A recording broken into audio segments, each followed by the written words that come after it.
Alright class, settle down and let me tell you a story. All history buffs out there know that wars are full of ghosts. From dead men protecting fortresses in the First World War, invisible snipers in World War II, up to fighter aces defending Ukraine's airspace at the present. Each story, whether verified or not, served the purpose to which at the very least cheered up the boys around the campfire.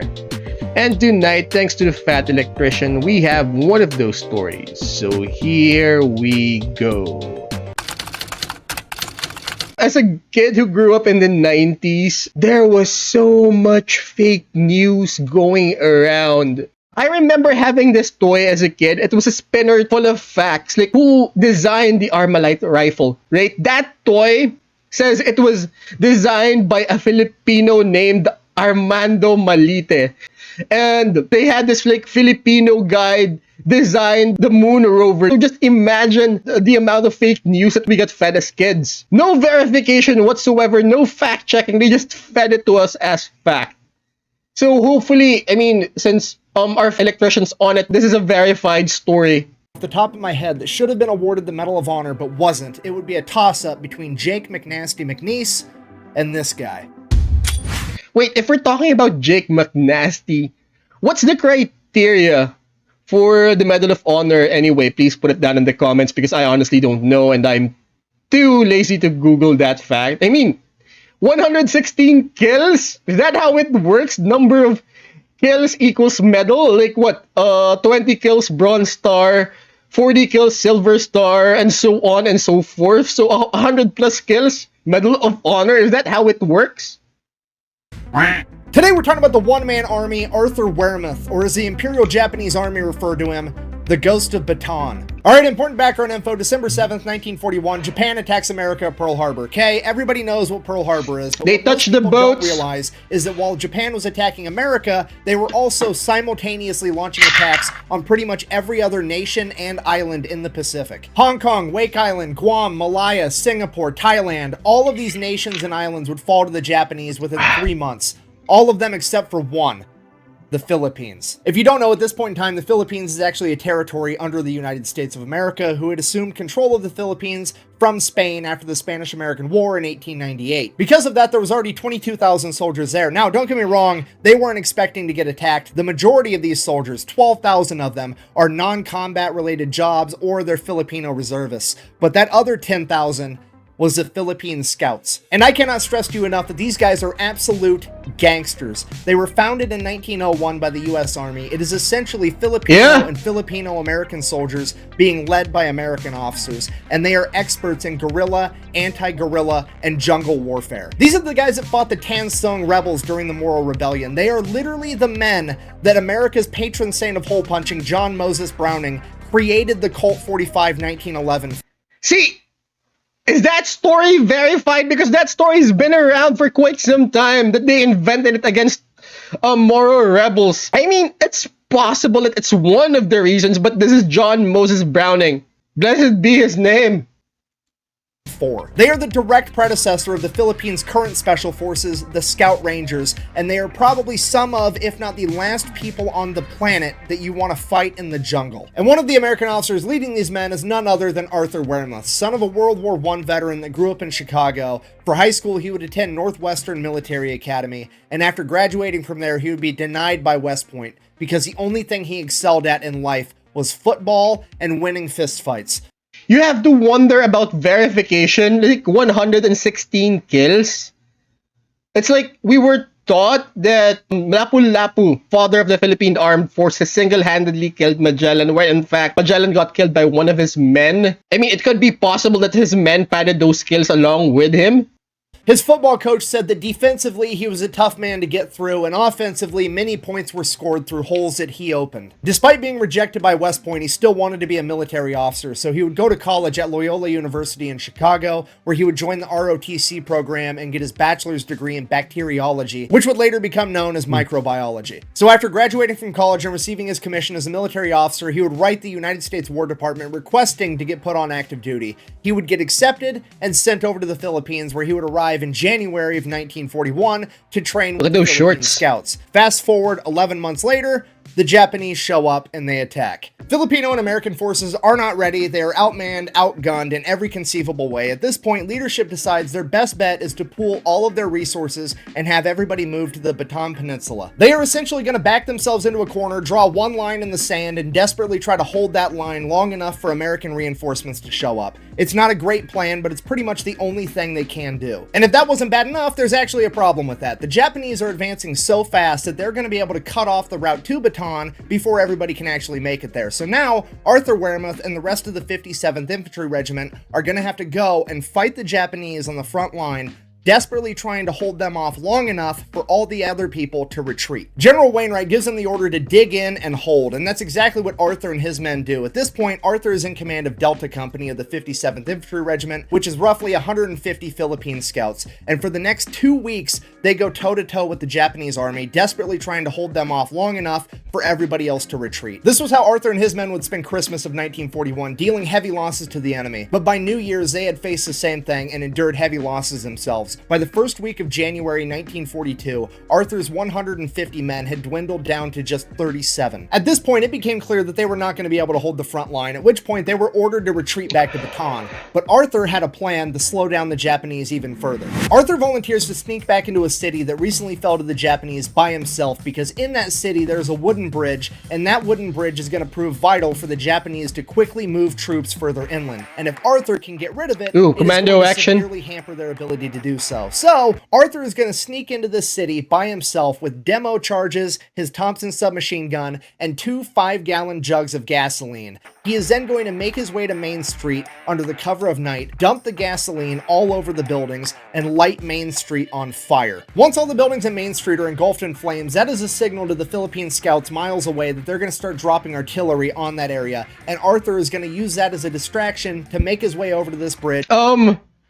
Hopefully he burned Japanese targets instead of just imagine you're fast asleep, it's in an occupied city, and then your house catches fire. Place some demo charges and blow it up. And that's pretty much exactly what happens. Arthur sneaks into town, manages to light Main Street on fire, waits for the fire to grow a little bit, at which point Arthur knows the artillery fire is coming right on top of him any second, and he just has to make a run for this bridge. But this bridge is wide out in the open right next to Main Street, and he is about to run essentially down Main Street towards a bridge that's being guarded, and there is hundreds of Japanese soldiers everywhere. All right, that seems easy enough. Thankfully, most of them are distracted by the fact that most of Main Street is on fire, and not a lot of them take notice of the fact that there is now a 190-pound American sprinting down Main Street towards the bridge. But eventually, a couple of them would take notice and begin firing at Arthur, and he would be struck in the calf and fall to the ground. And right then is when the artillery rounds started dropping. And as soon as the artillery rounds started dropping, Arthur waited there for a second, and then when he thought they were all distracted again, he got up and continued to run towards the bridge. He then proceeded to place the demolition charges, blowing up the bridge before disappearing back into the jungle and making his way back to his men. So Arthur and his men make it to Bataan. At this point, you have to put yourself in Arthur's shoes. He is one of the highest ranking officers on the ground.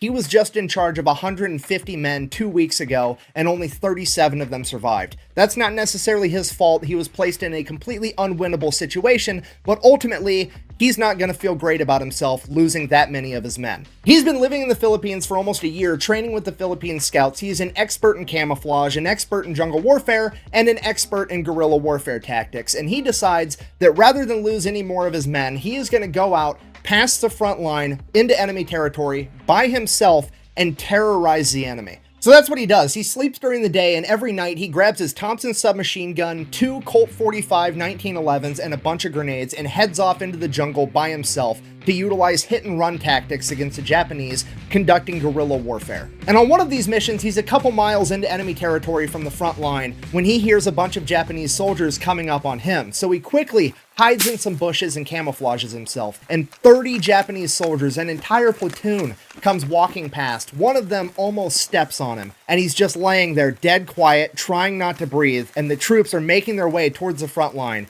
And Arthur knows he has to do something because they're either going to launch an attack or they're getting reconnaissance to scout the front line. Either way, These guys gotta go. He knows that even if he pops up with the element of surprise from behind them with his Thompson submachine gun, he's still gonna lose that firefight. So he does the only thing he can think to do, and that is to get up and start walking in the column with these guys as if he was one of them. So he is literally following in this Japanese column, walking through the jungle towards the front line, at which point he decides, hey, I gotta make sure these guys don't look back and actually try to get a look at me because I'm wearing a different uniform.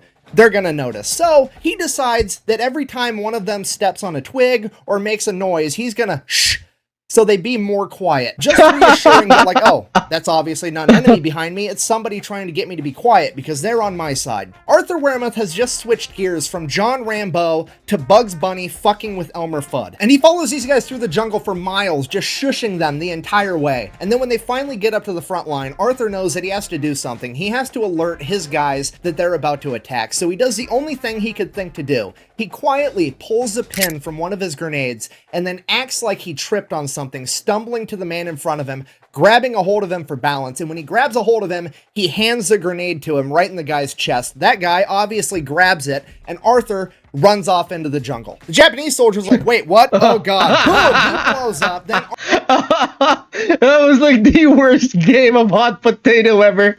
Arthur turns around with his Thompson and opens fire on the rest of them. This obviously alerts his men, and they start opening fire too. They completely wipe out this Japanese platoon. After this and other events like it, the Japanese start to fear Arthur, referring to him as the Ghost of Bataan, while the American forces are referring to him as the one-man army. At this point, he gets his notoriety, and other experienced Filipino scouts start volunteering to go out with him, but he doesn't want to lose any more men, so he keeps refusing, and he keeps refusing. And finally, there's one brave Filipino scout that he can't refuse because this guy will kick his ass. His name is Sergeant Crispin Jacob, aka Jock. He is described as being 6'4", 220 pounds, and Arthur Wehrmuth himself said that he is half Filipino, half Oriental giant. And he begins going out on these missions with Arthur, and time after time, Jock manages to save Captain Wehrmuth's life. At some point, it becomes apparent that the Japanese are intercepting frontline communications, but here's the thing, these communications aren't done over radio, they can't just be intercepted wirelessly. These are hardwired communications with a physical wire just strung out on the ground. This means that somewhere along that wire, the Japanese have tapped into it physically, and Arthur Wehrmuth and Jock are sent out at night to investigate. So they're tracing this wire down all night long, just following this wire, and at some point in the darkness, they lose track of it. So they're trying to re-find where the wire went, they're looking. Arthur gets his legs tangled up in a vine and he falls down. No big deal, he pulls out his knife, goes to cut the vine. Oh shit, wait, hold on, this is the wire. At which point he looks over to yell at Jock like, hey, I found it, and he looks, and there is a ditch with a Japanese soldier and a bunch of equipment sitting in it, looking at him like he's dumbfounded. Arthur quickly draws his gun as the Japanese soldier draws his, and they have a good old-fashioned quick draw contest, which Arthur wins. Arthur, then quickly making it back to his feet, is then tackled by two Japanese soldiers into the ditch, one of them stabbing him with a bayonet through his arm, pinning him to the dirt wall inside of this trench, at which point he yells for Jock. Jock then runs up to the edge of the trench and sees Wehrmuth inside the trench fighting off two Japanese soldiers with his arm pinned to the wall. He takes aim with his rifle at the Japanese soldiers and then realizes that he doesn't want to accidentally hit Wehrmuth in the middle of the fight while it's still dark out. So he jumps in the trench and proceeds to beat the two Japanese soldiers to death with his rifle. He then destroys the radio equipment, helps Wehrmuth pull the bayonet out of his arm. He starts bleeding everywhere. He bandages that up and gets Wehrmuth back to the hospital, at which point the Ghost of Bataan is now bedridden and on doctor's orders is not allowed to leave. And while all that's going on, word finally makes it back to America that there's some crazy 190-pound ex-football player running around in the jungles of the Philippines showing the Japanese what's up. And this is the one shining piece of good news that America clings on to in the days after Pearl Harbor. Arthur Wehrmuth... So maybe that's what I'm talking about. I mean, this number might have been padded by propaganda. Unknowingly becomes an overnight celebrity in America. He is taking up all the headlines. They are making comic books about him and his partner Jock. He is inside of bubblegum packets telling the story of them finding the tap in the communication line. Arthur Wehrmuth is now one of the first main characters in World War II fighting for America, and he is vital for overall American morale. And just like a main character, he decides that he's not going to stay bedridden. He violates doctor's orders, checks himself out of the hospital, and gets back in the fight. At this point, the Japanese have flooded the entire surrounding area with snipers that are picking off American and Filipino soldiers day and night, and Arthur Wehrmuth has to be the man that does something something about it. But considering that there's so many of them and that Jock just saved his life, he comes to the conclusion that having some friends around isn't exactly a bad idea. So he starts taking volunteers to join his special anti-sniper unit, and 84 of the meanest, most experienced Philippine scouts volunteered. Not only were these guys counter-sniping the snipers, there was also a bunch of them out in the jungle, camouflaged and hidden, waiting for the sniper to fire so they knew where he was, and then they were going to come at him with machetes and Colt 45s. Throughout February and March of 1942, Arthur Wehrmuth, Jock, and their anti-sniper unit were credited with taking out 500 Japanese soldiers,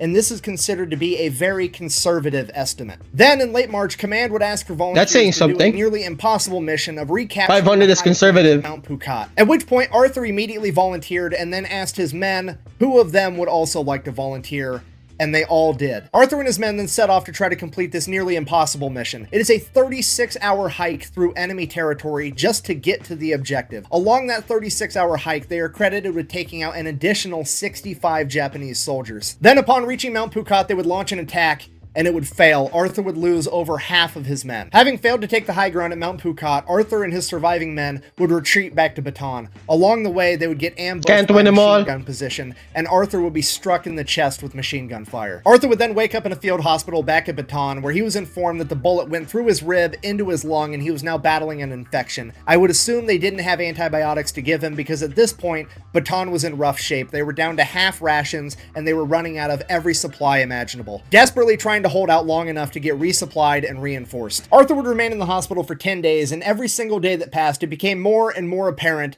that they were losing and Japan was going to win. At this point, Arthur, against doctor's orders, with pus oozing from his chest, still battling an infection, would don his gear and go back out with his men one last time. Arthur and his anti-sniper unit desperately tried to hold the line against the Japanese, but due to sheer overwhelming numbers, they were beaten back over and over again, and during one of their retreats on April 9th, Arthur would slip down the side of a cliff, smacking his head on a rock, rendered unconscious. He would again wake up in the hospital, but this time when he awoke, he would come to find out that the Japanese had completely taken over Bataan, the Americans had been forced to surrender, and General MacArthur had fled to Australia. This is absolutely the worst possible outcome, because the Imperial Japanese believe that if you surrender in battle, you lose your honor, and if you lose your honor, you are no longer human. You are subhuman. Yeah, and no longer they did the eligible whole for Bushido human rights, thing. which gives them the justification to treat you however they want. Arthur Wehrmuth is bedridden, having been shot in the leg, stabbed in the arm with a bayonet, shot in the chest, concussed, and battling an infection, and he is probably one of the luckiest men there. Because pretty much everybody else is forced to participate in the Bataan Death March, and I don't really want to get too far into what that is and what happened,